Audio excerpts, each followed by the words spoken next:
హెచ్1బి కొత్తగా అప్లై చేసుకుందాం అనుకునేటువంటి ఎఫ్1 స్టూడెంట్స్ ఎవరైతే మోస్ట్ ప్రాబ్లీగా ఎఫ్1 నుంచే వస్తారు కదా కొత్తగా వచ్చేవాళ్ళు. సో ఆ స్టూడెంట్స్కి మాత్రం పెద్ద షాకే ఇప్పుడు. ఎందుకు అంటే శాలరీస్ విపరీతంగా పెంచుతున్నారనమాట. అంటే ఫస్ట్ టైము ఎంట్రీ ఎప్పుడు ఎవరైతే హెచ్1లోకి ఎంట్రీ అవుదాం అనుకుంటున్నారో వాళ్ళ శాలరీస్ దగ్గర దగ్గర 30% పెంచాలి అనేసి ట్రంప్ గవర్నమెంట్ ప్రపోజల్ చేస్తుందని చెప్పేసి బ్లూంబర్గ్లో ఒక ఆర్టికల్ వచ్చింది. సో దానికి సంబంధించిన లింక్ కింద డిస్క్రిప్షన్లో పెడతా. మీకు ఎవరికైనా సబ్స్క్రిప్షన్ ఉంటే చదువుకోండి. బట్ వేరే సబ్స్క్రిప్షన్ లేని ఆర్టికల్ కూడా సేమ్ మొరాలెస్ కాపీ ఉంటాయి కదా, ఆ ఆర్టికల్ కూడా లింక్ డిస్క్రిప్షన్లో పెడతా. అదైతే మాత్రం ఓపెన్ టు అందరికీ. సో వెళ్ళి చదువుకోండి దాంట్లో. సో ఇప్పుడు వాళ్ళ ప్రపోజల్ ఏంటి అంటే, ఎవరెవరైతే ఎంట్రీ లెవెల్ కొత్తగా హెచ్1బిలోకి వద్దాం అనుకుంటున్నారో వాళ్ళ శాలరీ అంటే దగ్గర దగ్గర అప్రాక్సిమేట్లీ 30% పెంచడానికి ప్లాన్ చేస్తున్నారు అనమాట. సో అంటే మోర్ ఆర్ లెస్ ఇప్పుడు కాలిఫోర్నియా లాంటి ప్లేసుల్లో $162,000 ఎంట్రీ లెవెల్ వాళ్ళకి, ఎక్స్పీరియన్స్డ్ వాళ్ళకి 10 వాళ్ళకి 15 ఏళ్ళ వాళ్ళకి కాదు. సో ఎంట్రీ లెవెల్ వాళ్ళకి $162,000 అప్రాక్సిమేట్ అనమాట. అంటే ఇంక ఇది ఫైనల్ కన్ఫర్మ్ కాలేదు కానీ సో ఇంటర్నల్గా డిస్కషన్ జరుగుతుంది. ఇక బ్లూంబర్గ్లో వచ్చింది అంటే ఖచ్చితంగా డెఫినెట్గా ఓపెనే కదా మనకి, వాళ్ళు కన్ఫామ్గా ఇచ్చినట్టు అనమాట. మెయిన్ గవర్నమెంట్ డిస్కషన్స్ ఏముంటాయో జనరల్గా వీళ్ళ దగ్గరకు వస్తుంటాయి, రాయిటర్స్, బ్లూంబర్గ్ ఇలాంటి వాళ్ళకి. సో ఇప్పుడు దాంట్లో రాసిన దాని ప్రకారం ఏంటంటే, ఎవరైనా సరే కొత్తగా హెచ్1బిలోకి ఎంట్రీ అయ్యేవాళ్ళు అంటే కంపెనీకి వీళ్ళు భారం అయిపోతారు ఇంకా. ఎందుకంటే ఇప్పుడు వీళ్ళు ఇచ్చినటువంటి 2-3 ఎగ్జాంపుల్స్ ఏంటంటే, శాన్ ఫ్రాన్సిస్కోలో వచ్చేసి 1,62,000 ఇయర్, తర్వాత న్యూయార్క్లో వచ్చేసి 1,32,000 ఇయర్, డల్లాస్లో అరౌండ్ 1,13,000 అనమాట. అంటే జనరల్గా డల్లాస్ ఏరియాలో, టెక్సాస్ ఏరియాలో కొంచెం తక్కువ ఉంటుంటాయి కదా. సో ఈ శాలరీ తోటి ఎంటర్ అవ్వాలన్నమాట. అంటే ఎవరైనా సరే ఇప్పుడు శాన్ ఫ్రాన్సిస్కోలో కనుక మాస్టర్స్ అయిపోయినటువంటి ఓపీటీ కానీ, స్టెమ్ ఓపీటీ వాళ్ళు కానీ, లేకపోతే డైరెక్ట్ మాస్టర్స్ అయిపోయిన తర్వాత హెచ్1 అప్లై చేసుకోవాలనుకుంటే కంపెనీస్ వాళ్ళకి $162,000 శాలరీ ఇవ్వాలి. దాంతోపాటు ఏంటంటే స్క్రూటినీ, అంటే ఇప్పుడు జనరల్గా క్లయింట్ ఉన్నాడా లేడా, కంపెనీ కంపల్సరీ ఉందా లేదా, ప్రాజెక్ట్ ఉందా లేదా, ప్రాజెక్ట్కి వీళ్ళకి మధ్యన జరిగినటువంటి డిస్కషన్స్, ఈ వెట్టింగ్, డీటెయిల్డ్ వెట్టింగ్, దాంతోపాటు మీ మాస్టర్స్ ఏదైతే ఉంటుందో మీ మాస్టర్స్కి సంబంధించిన క్వాలిఫికేషన్ దీనికి మ్యాచ్ అవుతుందా అవ్వట్లేదా. సో మోరాలెస్ 162,000 ఇచ్చి ఒక ఎంప్లాయీని తీసుకోవాలంటే ఈ ఆర్టిఫిషియల్ ఇంటెలిజెన్స్లో బాగా చదువుకున్న టాప్ హార్వర్డ్ లేకపోతే ఎంఐటీఓ లేకపోతే ఇలాంటి టాప్ యూనివర్సిటీస్ తప్ప జనరల్గా ఇప్పుడు చాలామంది అదర్ యూనివర్సిటీలలో వెళ్ళి చదువుకోవడానికి చాలామంది వెళ్తుంటారు కదా. సో వాళ్ళకి 162,000 1,20,000 ఇచ్చైతే డెఫినెట్గా హెచ్1లో అయితే అప్లై చేయరు కదా. సో మెయిన్ వీళ్ళ ఎయిమ్ ఏంటంటే, ఎవరెవరైతే ఈ లో శాలరీస్ అంటే చీప్ లేబర్ శాలరీస్ అనే కాన్సెప్ట్ ఉందో ఆ కాన్సెప్ట్ని కథం పెట్టేసేయాలి. నెక్స్ట్ కన్సల్టెన్సీ బ్యాచ్ ఎవరైతే ఉంటుందో వాళ్ళందరినీ కూడా, ఎందుకంటే ఇప్పుడు కన్సల్టెంట్లు 162,000 పెట్టి ఎవరు హెచ్1 అప్లై చేస్తారు, చేయలేరు కదా. కంపెనీస్ కూడా ఏంటంటే ఇప్పుడు ఇలాగ అప్లై చేయటం వల్ల వీళ్ళకి 1 ఇయర్కి దగ్గర దగ్గర $18 బిలియన్ ఎక్స్ట్రా ఖర్చు అవుతుందంట. అంటే ఇప్పుడు హెచ్1 వాళ్ళకి ఇచ్చేటువంటి శాలరీస్ పెద్ద కంపెనీస్లో బాగానే ఉన్నాయి అనుకోండి, మెటా, గూగుల్ ఇట్లాంటి వాటిల్లో మీకు మంచిగా 2 lakhs 2.5 lakhs వచ్చే వాళ్ళు కూడా ఉన్నారు. కానీ ఎంతమంది ఉన్నారు అలాగా?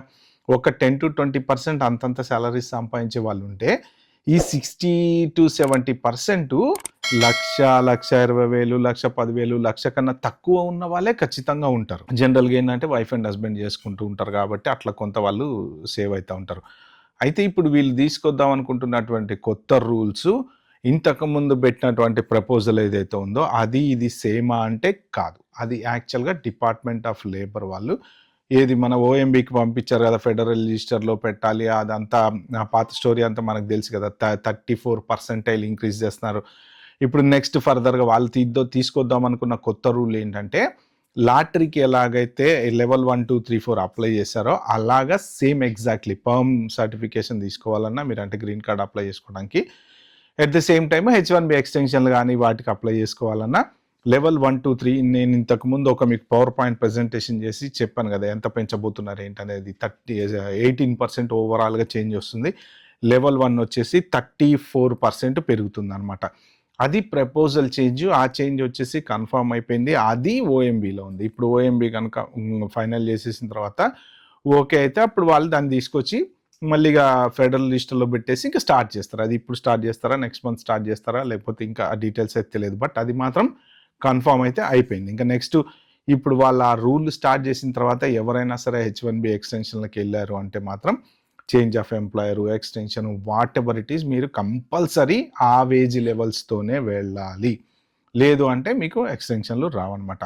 అది యాక్చువల్‌గా అదొక ప్రపోజల్. అది ఎగ్జిస్టింగ్ H1 వాళ్ళకి పెద్ద ప్రాబ్లమ్ అది. సో, ఇప్పుడు ఈ పర్టిక్యులర్ ప్రపోజల్ వల్ల ఏంటి వచ్చేటువంటి డిఫరెన్స్ అంటే మెయిన్ ఈ పెద్ద పెద్ద కంపెనీస్ ఉంటాయి కదా! టీసీఎస్, కాగ్నిజెంట్, విప్రో వీళ్ళు కూడా H1 వాళ్ళని హైర్ చేసుకుంటున్నారు కదా! సో, మెయిన్ అవుట్‌సోర్సింగ్ వాళ్ళకి కట్ చేయడానికి వాళ్ళు హైర్ చేసుకోకుండా అట్ ద సేమ్ టైమ్ పెద్ద పెద్ద కంపెనీస్ కూడా హైర్ చేసుకోకుండా దగ్గర దగ్గర 40-43 బిలియన్ ఇప్పుడు చేంజ్ వస్తదండి. అంటే ఇప్పుడు ఎవరైనా ఆల్రెడీ ఉన్న H1 వాళ్ళని ఎక్స్‌టెన్షన్స్ చేసుకోవాలి అంటే వీళ్ళు పెట్టేటువంటి సాలరీ రూల్ ప్రకారం ఇప్పుడు 80,000, 90,000 ఇచ్చేవాళ్ళు చాలామంది ఉన్నారు. మోర్ దెన్ 50-60% ఉన్నారనమాట. సో, వాళ్ళందరికీ ఒకటేసారి 150 ఇవ్వాలి, 160 ఇవ్వాలి అంటే చాలా కష్టం కదా! ఇవ్వలేదు అంటే మీకు రాదు ఖచ్చితంగా. ఎక్స్‌టెన్షన్ అనేది రాదు.